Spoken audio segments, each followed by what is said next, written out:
This video is about how to prevent swinging while performing the chin-up. Now the chin-up is a unique exercise because you are freely hanging from the bar while you perform the movement. There are not a lot of popular strength exercises where this occurs. So due to the nature of the chin-up, you have a unique stability challenge in that you have to prevent your body from swinging back and forth. This is an example of the body swinging during the chin-up, and this is what you do not want to happen.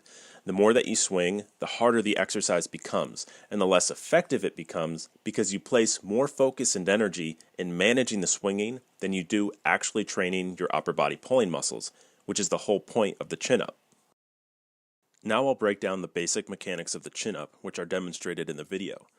The goal of the chin-up is to produce a purely downward vertical force into the bar with your hands, which results in the body being pulled straight upward, not forward or backward. However, downward vertical forces become increasingly difficult to produce the more you swing. Now on to ways of preventing swinging in the chin-up. The first point I'm going to make may seem extremely obvious, but it relates to an error that I see being made quite a bit, which is positioning yourself too far behind or in front of the bar before initiating the pull upward. So let's break this down a little further. In the picture here, I am positioned well behind the bar.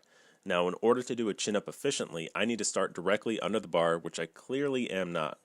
So in this position, when I start pulling into the bar, I'm not going to have a downward vertical force. I'm actually going to be pulling towards my body. This means when I lift my feet up and start pulling, my body is going to swing forward. A second way to prevent swinging in the chin-up is to brace your core before you initiate the movement. If you don't brace your core, your lumbar spine and hips will tend to sway independently from your upper torso and arms, which encourages swinging to occur. By bracing, you turn the entire body into a single rigid unit that is more stable and therefore swings less. Now I'll show the differences between the braced and the unbraced chin-up. First, the braced chin-up. The abs stiffen before the movement initiates, and the body gets pulled upward as a single rigid unit with minimal swaying of the hips and the legs. And now the unbraced chin-up.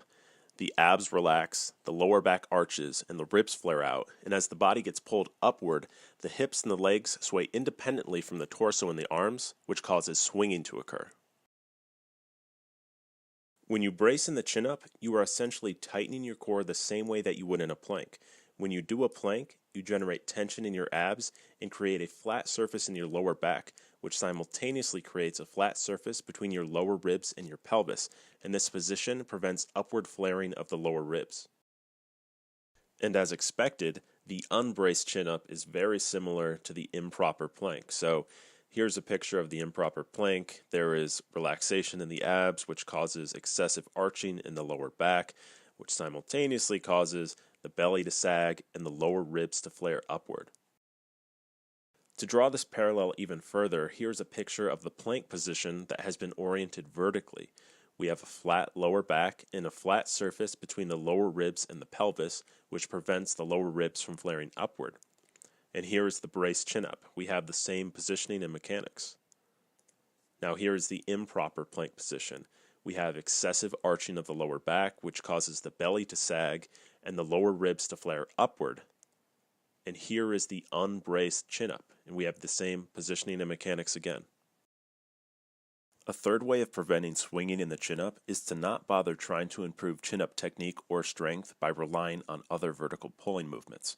For example, here's the lat pull-down. It trains similar muscles as the chin-up, but the overall pattern of muscle recruitment and core control is very different because not only are you in a seated position, but you are also locked into place. These factors render the lat pull-down ineffective if your goal is to get better at the chin-up. In another example, we have the assisted chin-up machine, which at first glance looks like it directly trains the chin-up movement. However, like the lat pull-down, the overall pattern of muscle recruitment and core control is quite different than what is involved in the chin-up. With the assist machine, you are kneeling, which greatly reduces the challenge involved in preventing swinging through core stabilization. Also, you can use horrendous mechanics on this machine and get away with decent-looking reps. Look at how far behind the bar I am. That positioning would cause significant swinging had I done a free-hanging chin-up. But with this machine, you get nice, smooth movement. That does it for the video. I hope it was helpful, and here is a summary of the different ways of preventing swinging in the chin-up that I went over.